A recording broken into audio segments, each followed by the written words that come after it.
प्रगट दिन असा असावा. मी प्रत्येक स्वामी भक्तांना विनंती करेन, त्या दिवशी कोणती प्रार्थना करायची, त्या दिवशी मठात गेल्यावर काय करायचं. स्वामींच्या प्रगट दिनी मी प्रत्येक स्वामी भक्तांना विनंती करेन, जे जिथे असतील, तुमच्या घरी स्वामींची छोटीशी मूर्ती असेल, स्वामींचा फोटो असेल, किंवा तुम्हाला मठात जायचं असेल तर आपण एक छोटंसं श्रीफळ घेऊन जायचं, नारळ त्यांच्या चरणी अर्पण करायचा आणि एक छोटीशी प्रार्थना करावी. सगळ्या स्वामी भक्तांनी प्रार्थना करावी ही त्यांच्या भावी आयुष्यासाठी आणि त्यांच्या आजूबाजूच्या लोकांच्या भावी आयुष्यासाठी ही कशी प्रेरणादायी आणि व्यवस्थित असेल. पहिलं वाक्य हे म्हणायचंय, प्रचंड शक्तीनिशी माझ्या पाठीशी उभे राहा. तुमच्याशिवाय ना मला कोण नाहीये की जे काही कठीण प्रसंग आयुष्यामध्ये येत आहेत ना, त्या कठीण प्रसंगांना सामोरं जाण्याची ताकद माझ्यात निर्माण करा. हे प्रखरपणे बोला मनापासून, या कठीण प्रसंगांना सामोरं जाण्याची ताकद माझ्यामध्ये निर्माण करा. हे जे काही सुंदर डोळे तुम्ही मला दिले की या सुंदर डोळ्यांनी मी सुंदर आयुष्य, सुंदर जग बघू शकतो, या सुंदर डोळ्यांनी मला लोकांचं चांगलं होताना सुद्धा बघण्याची ताकद निर्माण करा. ती क्षमता माझ्यात तयार करा. स्वामी,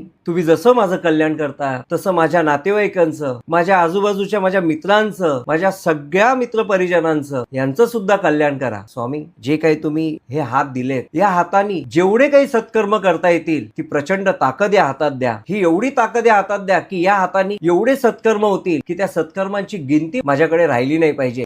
ही माझ्यामध्ये ताकद द्या. ही स्वामींचरणी आपण प्रार्थना करूया आणि हा प्रगट दिन साजरा करूया. आणि प्रगट दिन हा एक उत्सवासारखा आहे. स्वामी भक्तांसाठी हा एक उत्सव आहे आणि या उत्सवामध्ये आपण नामस्मरणाने, मंत्रोच्चाराने आणि साधनेने, स्वामींच्या नामस्मरणाने स्वतः न्हावून घ्या. दिवसभर जरी तुम्ही नामस्मरण केलं 2-4 तास, 5 तास, 6 तास तरी चालेल, हरकत नाही. 3 तास पिक्चर बघायला जातो ना, कॉन्सन्ट्रेट करतो ना, तसं 3 तास नामस्मरण करा. बघा अनुभूती काय येईल ते. आपण पिकनिकला जातो ना, तो सकाळपासून संध्याकाळपर्यंत समुद्र किनाऱ्यावर असतो. मग असं समजा की एक पिकनिक स्वामींच्या मठामध्ये, स्वामींच्या नामस्मरणामध्ये. प्रगट दिन असा असावा.